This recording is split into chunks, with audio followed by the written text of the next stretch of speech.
Hey Aquarius, how are you? My name is Lauren B. Welcome to the Untitled Tarot. So I've laid out your spread this week with two different decks. I used the Good Tarot and the Heroine Tarot mixed together. And your spread is really throwing me for a bit of a loop today because there's something about this story that feels so specific. It has to only be for a couple of you.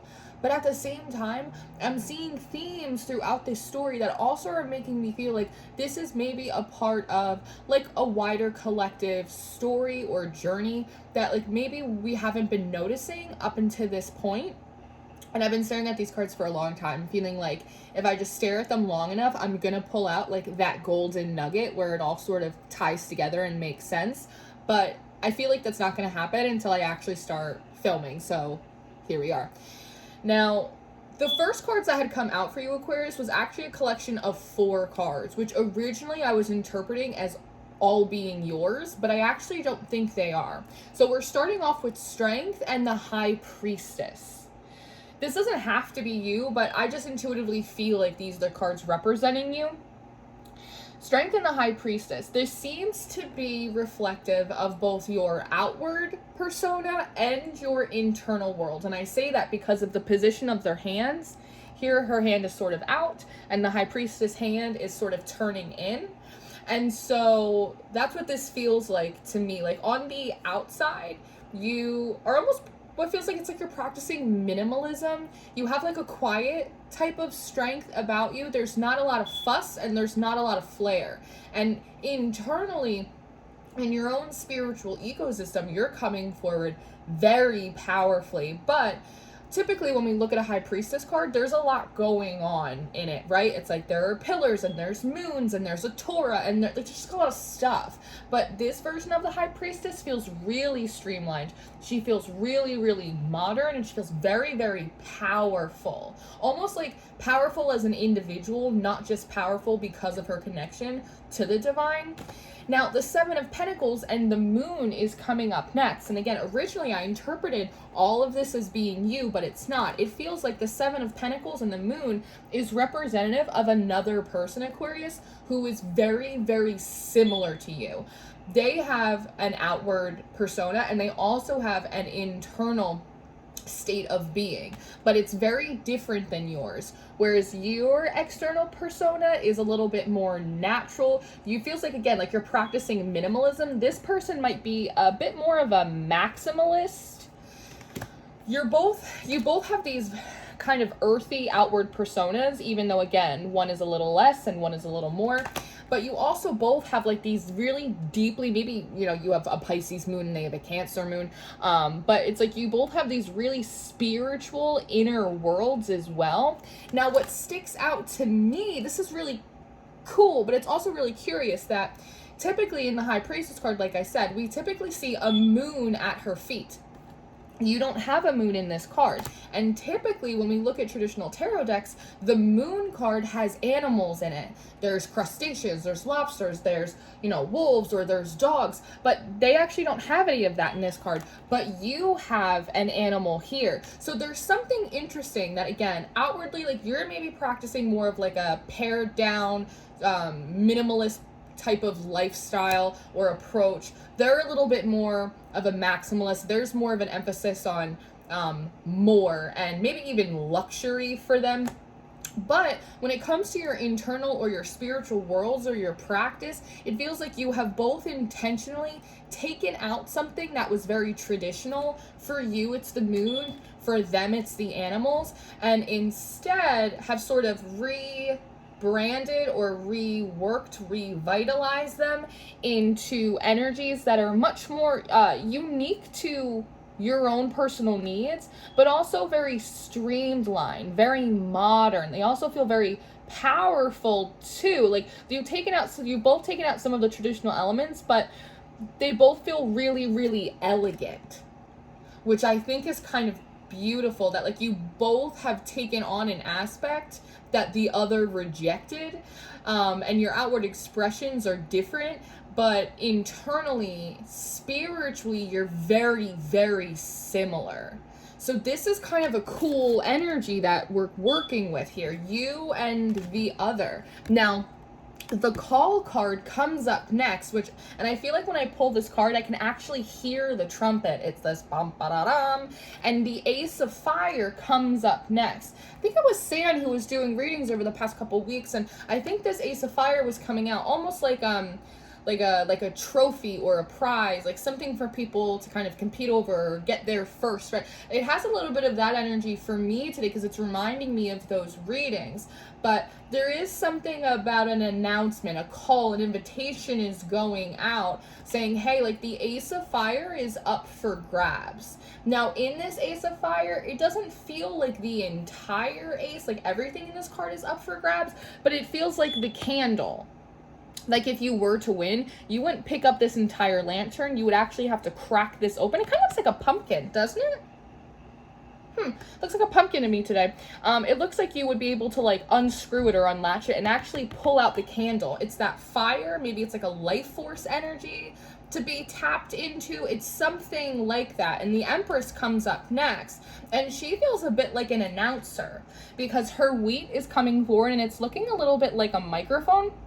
It feels a little bit like the Goblet of Fire, like the Hunger Games, like Aquarius and the other.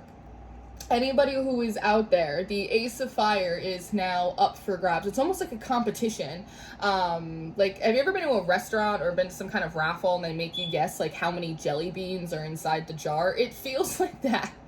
It's like a competition of, like, wits or something. You know, if you can figure out how many jelly beans are inside this jar, you will be granted, you know, the ownership of this Ace of Cups. You will be declared the winner. Now, the Ace of Air is coming up next. And so it's sort of the idea of follow the feathers, follow the clues. Like you're going to be given clues to follow and put the pieces together, and as you take each step, another feather will come down. Again, it kind of reminds me of Harry Potter and the Goblet of Fire when they get the egg from the dragon and then they crack it open and it starts singing that melody and they have to figure out how to interpret it and then what it means. It's like there's clues to this. So I think it's kind of interesting that there's sort of like an announcer and then there's a host. There are instructions being given. You're being shown some type of prize in which to obtain. But then the Emperor comes out. And so part of this announcement is also like the Emperor is the judge. So there's an announcer, there's a host, and then there's also a judge here. And it's being followed up by the Justice card, which gives me the impression that you're both also being told like, hey, there's like very precise rules that go into this game, that go into the obtainment of this Ace of Fire. But the Wheel of Fortune comes up next. The Wheel of Fortune is, one, it's obviously indicating that this would be fortunate of anyone to be able to unlock this jar and be able to pull out the flame or the jelly beans out of it. But the Wheel of Fortune in and of itself, it's a very unpredictable energy. So what seems to be coming forward is the idea of there's very precise or specific rules that have to be followed in the process of participating in this. But outside of those rules, you pretty much have creative freedom. You have free reign. You can do whatever it works. It's like as long as you follow the feathers, as long as you follow, even if it's like a small amount, a very precise amount of instructions. Does that make sense? So I'm wondering if, I don't know, like I'm trying to think of it in a very practical way, and maybe that's part of my problem. It kind of feels like a school project, right? Or maybe you are like up for a promotion or something at work, that type of thing, and there's like very specific elements that have to be followed in order for it to be eligible, right, for submission. I'm wondering if it's something like that. But on this Wheel of Fortune card too, there's two characters, which makes me feel like it's you and the Seven of Pentacles. And so I'm wondering if you're both sort of looking at each other, listening to the host and the announcer, kind of, you know, side-eyeing the judge and trying to figure this out. And I wonder if you both have this moment saying, maybe we should work together on this. There almost is a recognition that you two are too evenly matched, that if you guys were to compete against each other, there would probably not even be a winner, because that's how evenly matched you are. So maybe it would actually benefit us to work on this together. Maybe we can split the goblet of fire. It's that type of energy, which I think is actually I think it's pretty cool. So, because it doesn't seem like it's against the rules, right? So again, you may be deciding to work on a project or submit something with someone else, a co-author of sorts. Now, it feels like this next row is really kind of breaking down into your process, and it feels like step 1 is for figuring out what you guys have in common. Right? So the Page of Cups, the Hermit, and the King of Water come out. So with the Page of Cups, you're both obviously very intuitive. You're also very creative in your thinking. The Hermit, you both really might be like strong individualists or kind of exclusive. The High Priestess and the Moon are both cards of sort of, you can't sit here, we have information, you are not privy to everything, right? There's a very exclusive VIP, no pictures please, private, right? It's an energy of privacy that comes in here. So you're both really intuitive, you're both really creative thinkers, you're both really private individuals as well, with the Hermit talking about wisdom, spiritual gnosis, teaching. It's like you both also have like a high level of expertise, maybe like in your field of study or interest or work. And with this King of Cups, it also feels like you're both pretty emotionally mature as well. Kings tend to be very consistent. You're accountable, you're mature. With the trident in the back here, tridents were originally created to help fisher people, because it was easier to spike a fish if you had 3 prongs. So it also gives me the impression that both of you are really good at getting what you want. Now, we have to look at what you don't have in common, right? And so that's the Two of Fire, the Queen of Fire, and this Love card. So even just the difference in the coloring, right? Again, sort of your internal and your external worlds are very different. When we're looking at what you guys don't have in common, we're looking at the Two of Fire. So one, this might be your more external expressions. Again, one of you is more of a minimalist, one of you is more of a maximalist. Two of Fire, Two of Wands, you guys also might be kind of on different paths. With the Queen of Fire, you guys may express your confidence and your strength in different ways. You also might have very different leadership styles. And with this Love card, it may be telling me that you guys also kind of have different interests, or you have different levels of comfort. So you have a lot in common creatively. Again, you're both very private, you usually get what you want, you're very creative and intuitive, but the way you express that, the way you live that out, your leadership styles, what you're comfortable with, that is very, very different. And so I see you guys, it's almost like an abacus, you guys kind of sitting there doing the calculations. This Ten of Water comes out at the end of that row, and this almost feels like a big giggle from the Great Divine, sort of just like happy as a clam watching you guys go through this process, because this is also something that, like, the two of you would, how do I want to phrase this appropriately? Mercury's in retrograde. Let me cross my T's.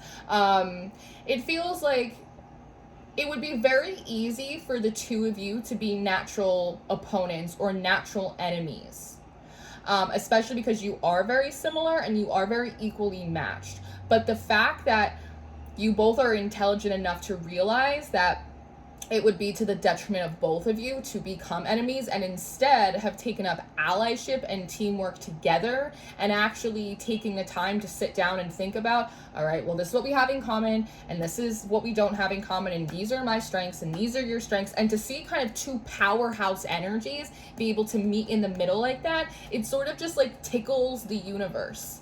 Like, it just kind of makes the divine giggle a little bit. Like, there's something sort of wonderful about that. So I just definitely want to include that, because I think that's a kind of a lovely energy right there. Just sort of how you are being observed by creation through this. Now, the Queen of Swords is coming up next with the Eight of Cups. And so now that you know strengths and weaknesses and, you know, commonalities and differences with this Queen of Swords and this Eight of Cups. It's sort of saying, okay, well, now we have to kind of get down to business. Like, what am I gonna, especially with this Eight of Cups, it's the idea of like sacrifice, the body language, the head is turned to. And so there is sort of a part of both of you that's like, I don't want to have to give that up, or I don't want to have to sacrifice that. That's part of like the Lover's card energy though too. It is a card of choice, but it's a card of saying, hey, like, if I want to be part of a team, if I want to be part of a relationship, right, like, I'm gonna have to sacrifice a few things, a little bit of my ego, or the things that, you know, are very maybe personal to me, so that way I can make some space for a bit of you in here as well, right? Like, there's a give and take there. And so I don't think it's the most comfortable thing for either of you, but it definitely feels like you're going back and forth trying to negotiate or delegate responsibilities, or this is what I'm going to add in and this is what I'm not going to add in. This is what I would normally do, but I'm going to let you cover it, right? Because the Hierophant comes up next. And it says that, yes, we recognize this process is probably very uncomfortable, especially for two, you know, alphas, or two like kind of individual powerhouse energies. It's like, remember the rules. Like, we have a very specific protocol that we have to follow in order to be successful in this endeavor. So, you know, the juice is worth the squeeze. We both have to make these sacrifices here. So it feels like you're both kind of going back to your own internal worlds for a moment, going back to the drawing board and like applying your notes. And when you come back to greet each other, you're in the Page of Fire and the Eight of Fire energy. One, I like that you're sitting in the same suit now, so that's nice. But you both come forward, and while there are differences, right? Like, your own individuality is expressed in these cards, you are actually so much more similar than you were before. So it feels like you were both actively applying the notes that you took with each other. And so when you come back, it's like you're almost indistinguishable from one another. This card has, you know, this moon, all of these lights. This card has a lot of light activity as well. You both have fans. Do you see here? You both have fans. You both sort of have these flowy garments. You both have animals now. Both of your animals are black and white. And so it kind of reminds me of like fraternal twins. Like, if you blink, you might miss it and not realize that they're not identical. It's only with like a refined eye that you'd be able to really see the differences. So I think that this is actually really, really cool, because even though there are differences, like, you could tell, you know, the High Priestess from the moon, you're coming forward in pretty much the same exact energy with the same exact expression. So it feels like you did your job, and you did your job well, because then the Chariot comes up next, and this is almost feels like a blending, like a coming together of both of your energies. Maybe each of these horses representing like both of you and your approaches, combining your expressions. You kind of end up like fusing into one being. It's almost like if you had a two-piece band, but once they start playing, it's like you couldn't tell one from the other, because the harmonics are just so complementary and fluid. And then the Ace of Earth comes out, and so this almost feels like the final or the finished product, and it feels like you are bringing it forward to the King of Air. Now, the King of Air feels like, I want to call him the Inspector. He even has one of these feathers right by him. Okay, so we've you know, delegated responsibilities, we've sacrificed, we've worked together, we have added. Look how similar we are. We're actually so similar that you can't even tell us apart now. We are now one being, right? Like, you go in front of the Inspector, and he kind of puts you under the big bright lights. This is part of the inspection. Like, okay, let's light up this Ace of Pentacles here, this Ace of Earth, and let's really take in the dimensions of it. And then the Fool card comes out. And so it's almost like you have to bring it to this finished product, right? You have to bring it to the Inspector, and the Inspector has to give it the okay before you can put it in front of the judge. Almost like the Inspector checks to make sure that you crossed your T's and dot your I's before you bring it to the judge for like the final submission or the final analysis, that type of thing. So you get put into these big bright lights. The Fool card comes up next. So it's sort of like this trumpet, this announcement. And the Three of Air and Judgment come up next. So this is where it got really interesting to me, if it wasn't interesting enough already, is that as you guys go in front of the inspector and say, okay, we fused, we are now one, this is our submission, can we go forward to the next stage and give it to the judge? He says no. And almost like he says nothing. He just goes, mm-mm. And then that's just it. And that is like, one, it's a wild card moment because I didn't expect that in the reading. I don't think you expected it. If you're going through this situation, I don't think anyone expected it. But it's the idea of like, this is great, but it's not enough. You can't go forward to the final judgment yet. You're turned away at the door, which is kind of crazy. However, again, it's unexpected. I feel you right now. I feel it in myself. But the Messenger of Air comes up next. And so it's almost like before you tuck your tails and get too engrossed in these feelings, there's almost like an assistant, some kind of manager, someone who is also a stagehand, someone who's also working on this thing that feels like they're coming up to you guys and kind of putting their flag in the ground and saying, hold up, wait a second, it's not over yet. What do you mean it's not over yet? Like, they just told us that we can't submit our final product yet. Now, the Messenger of Earth is coming forward with this Two of Water at the end of your spread. And so, first of all, the first message seems to be here. One, Aquarius, you guys may have lost the battle, but you haven't even waged the war yet. So don't worry, like, this is not over yet. Also, they really want to bring home with this Two of Cups the fact of how amazing it is that the two of you, who are very equally matched, powerful, assertive, capable, so easily have the ability to, again, be enemies or be opponents, but you took it upon yourself to turn them into an ally, and through this teamwork, maybe even turn them into a friend. It's a little bit in like the romance books where it's like the enemies to lovers trope. Like, there is something about that, like, you're my competition, and then 6 weeks later turns out you're the best friend I ever had in my life. I'm so happy that we're having this slumber party, right? Like, so there's something kind of incredible about the fact that you did that, and they don't want that to be lost on you, and how maybe this new friend and this new ally or this new teammate is kind of a reward in and of itself. But at the same time, this battle here, like, it's not all lost. There's more to come, which is why the Page of Air comes out next. It's like,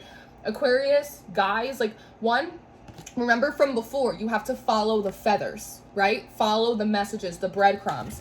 One, it's saying another piece is coming in, so allow both of you to be open to receive it.